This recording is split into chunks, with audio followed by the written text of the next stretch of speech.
दिल्ली में कोरोना बहुत तेज़ी से फैल रहा है। पिछले 24 घंटे में 24,000 केसेस आए हैं।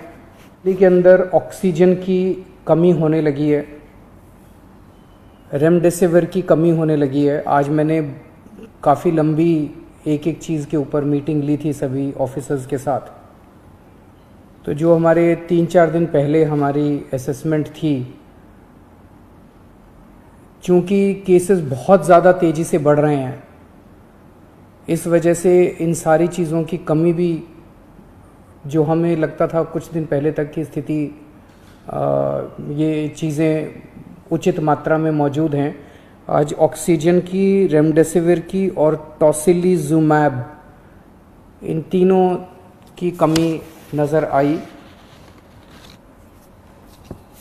किसी भी हेल्थ इंफ्रास्ट्रक्चर की एक सीमाएं हैं। दिल्ली के अंदर भी सीमित बेड्स हैं, दिल्ली के अंदर भी सीमित आईसीयू के बेड्स हैं। जिस तेज़ी के साथ कोरोना बढ़ रहा है, जाहिर है कि एक सीमा के बाहर आके हर हेल्थ सिस्टम की एक सीमा होती है। तो बेड्स बहुत तेज़ी के साथ, जो ऑक्सीजन बेड्स हैं, जो आईसीयू बेड्स हैं, बहुत तेज़ी के साथ ख़त्म होते जा रहे हैं। लेकिन आपकी सरकार पूरी कोशिश कर रही है कि बेड्स को और ज़्यादा से ज़्यादा बढ़ाया जाए। पिछले कुछ दिनों में हमने कई कदम उठाए जिसकी वजह से बेड्स को काफ़ी ज़्यादा बढ़ाया गया और अभी तक दिल्ली में बेड्स की कमी नहीं होने दी गई। अभी भी आने वाले कुछ दिनों के अंदर हमने बेड्स को बढ़ाने के लिए कई कदम उठा रहे हैं और अगले कुछ दिनों के अंदर ही, 2-4 दिनों के अंदर ही, मैं उम्मीद करता हूं कि बड़े स्केल के ऊपर बेड्स हम बढ़ा पाएंगे। कोशिश करेंगे कि अगर कोई मरीज़ को बेड चाहिए, सीरियस मरीज़ हो, उसको ऑक्सीजन चाहिए, तो ऑक्सीजन की दिक्कत नहीं होनी चाहिए उसको। हमारा इस वक्त सबसे मेन मकसद है, इसमें सबसे ज़्यादा ज़रूरी हो जाता है कि मरीज को ऑक्सीजन की ज़रूरत होती है। तो हम जितने ज़्यादा से ज़्यादा बेड्स क्रिएट कर रहे हैं, हम कोशिश कर रहे हैं कि उनको ऑक्सीजन बेड्स बनाया जाए ताकि एक लेवल के सीरियस मरीजों को उसके ऊपर इलाज किया जा सके। तो यमुना स्पोर्ट्स कॉम्प्लेक्स में और कॉमनवेल्थ गेम्स में लगभग 1300 ऑक्सीजन बेड्स का इंतज़ाम किया जा रहा है। राधा स्वामी सत्संग ब्यास में शुरू में अभी 2500 बेड्स का इंतजाम कर रहे हैं और उसके तुरंत बाद फिर 2500 बेड्स का और इंतजाम करेंगे। जो अभी कुछ दिन पहले मैं जब आपके सम्मुख आया था, मैंने बताया था कि किस तरह से होटल्स को, बैंक्वेट हॉल्स को हॉस्पिटल्स के साथ अटैच किया जा रहा है। तो लगभग 2100 बेड्स इस तरह से होटल्स और बैंक्वेट हॉल्स को हॉस्पिटल्स के साथ अटैच करके हम 2100 ऑक्सीजन बेड्स बनाने में सफल हुए हैं, जो कि कल या परसों में ऐप में भी आ जाएगा। और वो ओवरऑल हॉस्पिटल की निगरानी में होंगे। जो भी बैंक्वेट हॉल में और होटल में उनका इलाज हो रहा होगा तो वो हॉस्पिटल की निगरानी में होंगे, तो एक तरह से हॉस्पिटल का हिस्सा होंगे। तो इस तरह से लगभग अगले 2-4 दिन के अंदर मैं उम्मीद करता हूँ कि 6000 बेड्स और हम इस पूरे सिस्टम के अंदर ऐड करने में सक्षम होंगे। लेकिन जिस तेजी के साथ कोरोना बढ़ रहा है, अभी किसी को नहीं पता इसकी पीक कहाँ पे आएगी। जैसे मैंने बताया, परसों 19,500 थे, कल के केसेस पिछले 24 घंटे के 24,000 आए हैं। कल कितने होंगे, फिर परसों कितने होंगे और फिर उसके बाद कितने होंगे, किसी को नहीं कह सकते।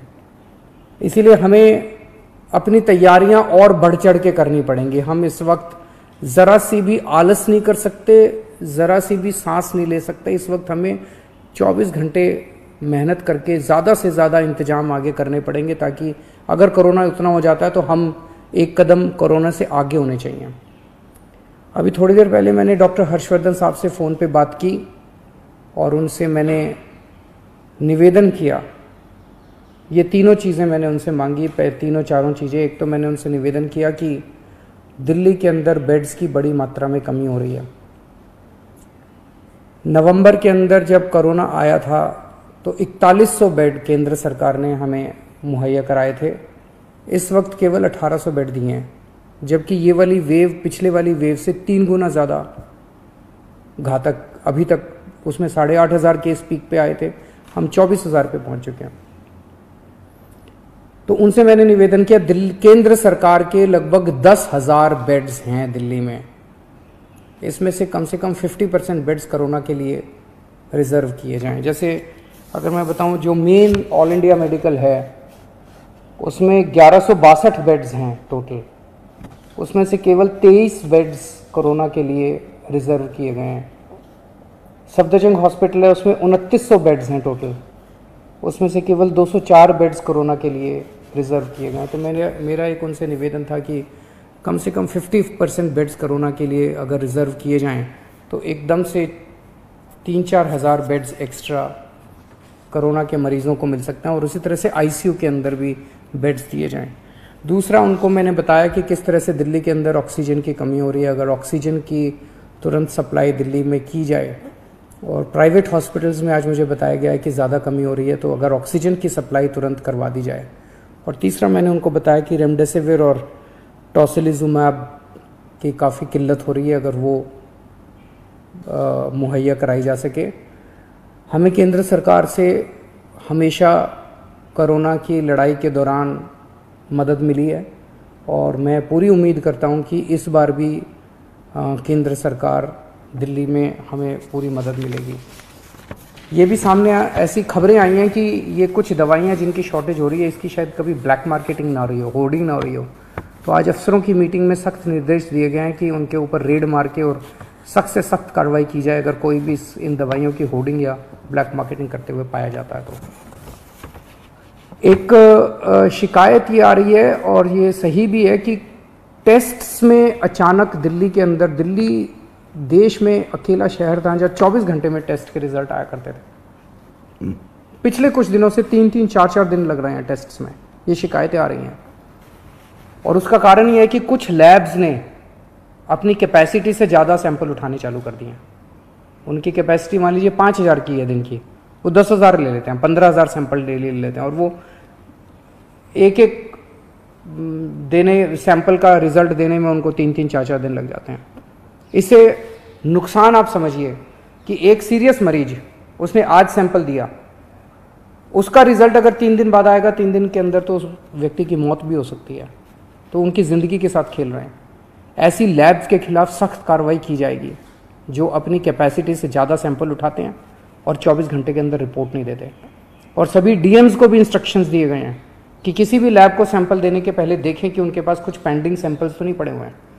उन लैब्स को बिल्कुल सैंपल ना दिए जाएं जो 24 घंटे के अंदर अपनी रिपोर्ट नहीं दे रहे हैं।